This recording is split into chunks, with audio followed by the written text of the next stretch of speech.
नमस्कार। नवरात्रि की ढेर सारी शुभकामनाएं आप सभी लोगों को। माता रानी आप सभी लोगों के अंग संग रहते हुए सदैव कल्याण करें। धन धान से, पुत्र पुत्रादि से आपका घर भरा रहे, सदैव स्वस्थ रहें।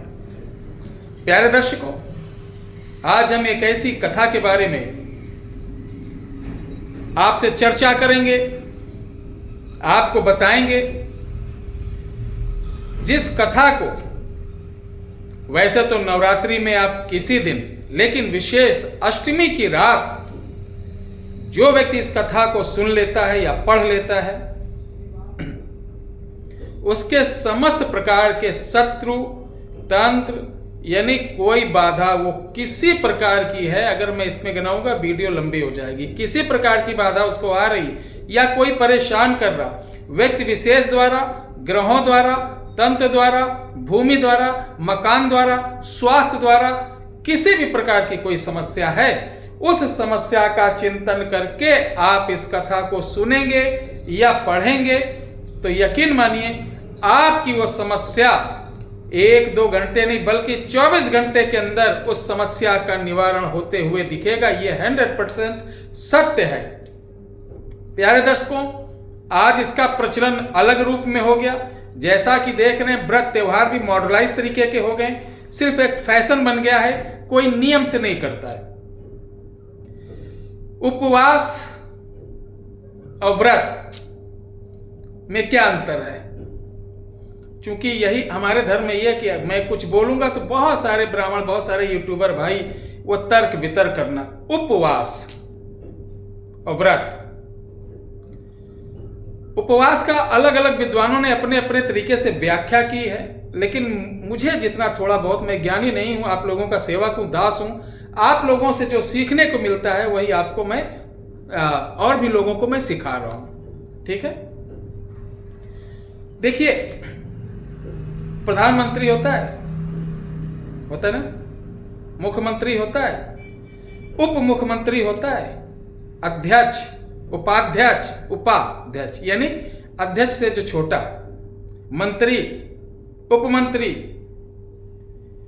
उप जहां लग जाता अर्थात उसके कार्यशैली को यानी उस जिम्मेदारियों को उसके बाद निर्वाह करने वाला उस व्यक्ति को उप का स्थान यानी छोटा। तो छोटा यानी उपवास, छोटा उपवास का अर्थ क्या हुआ? यानी आप एक टाइम फल फ्रूट्स खा सकते हैं, अनाज नहीं।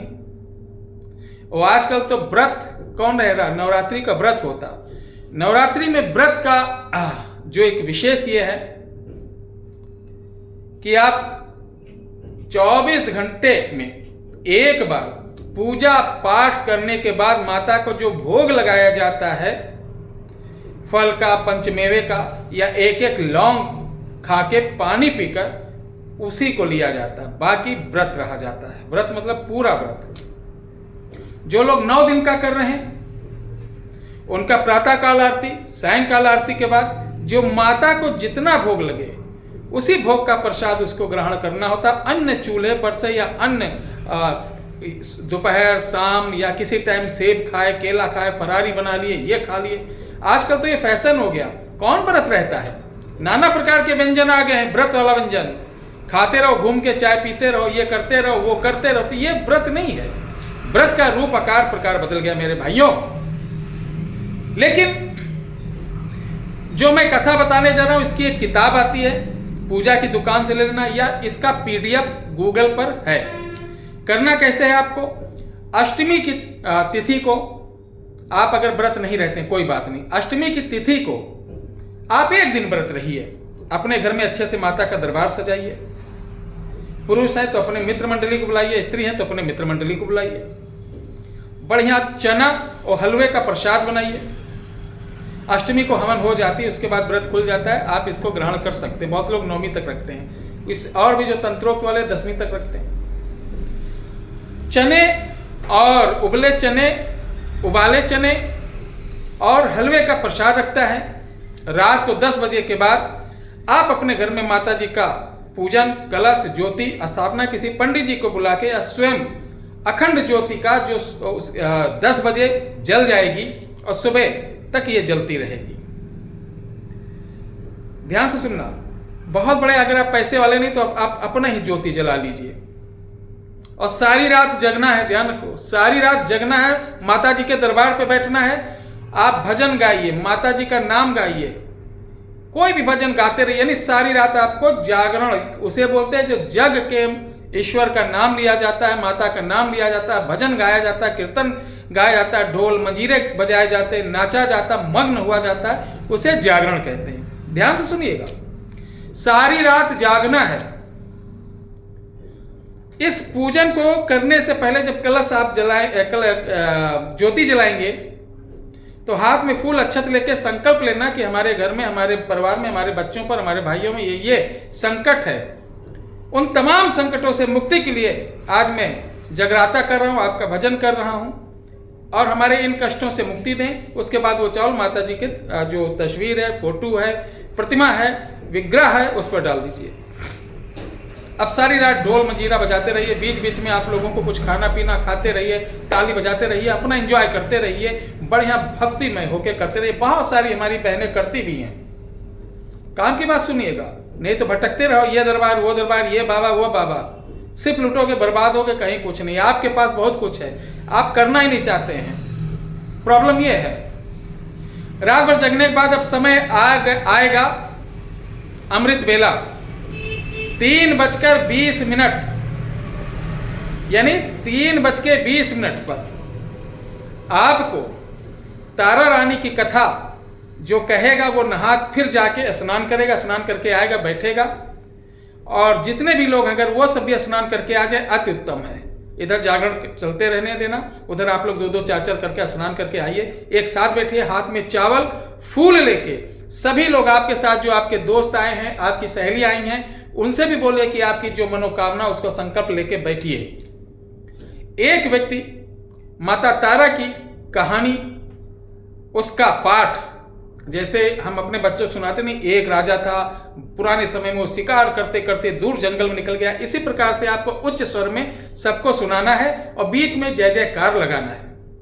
मुश्किल से 30 मिनट की इस कथा के बाद उस जो चावल सबको दिए रहेंगे वो लाके पुनः जो दरबार सजा है माता जी के चरणों में डाल दीजिए, आरती लीजिए, माता जी की आरती करना है। आरती के बाद पुनः भोग लगाना है। भोग लगाने के बाद एक छोटा सा हवन, माता जी के 108 नाम आपको गूगल पे मिल जाएंगे, सर्च कर लेना, या किताबों में मिल जाता है, दुर्गा जी के 108 नाम, उनसे हवन कर देना। हवन के बाद वह प्रसाद सभी लोग ग्रहण करना।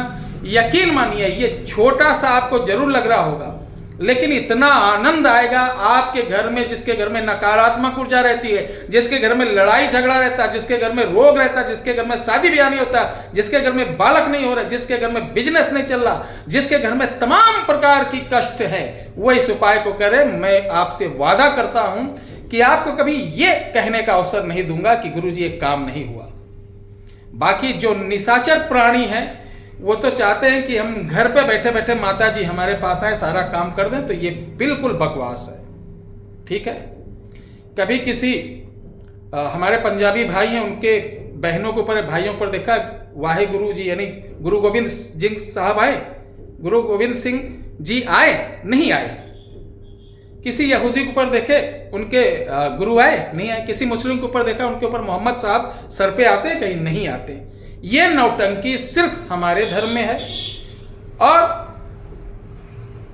आगे बोलूंगा तो अच्छी बात नहीं, बाकी आप समझदार हैं।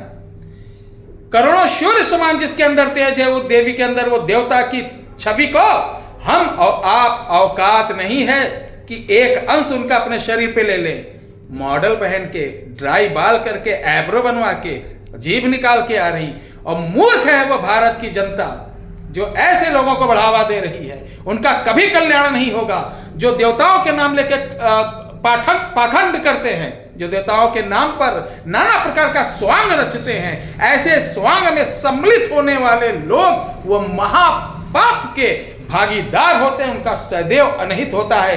पितृकुल वंश उनका धीरे धीरे देखिए कुपित होकर वो अंततः नरक योनि को प्राप्त करते हैं। जय माता की।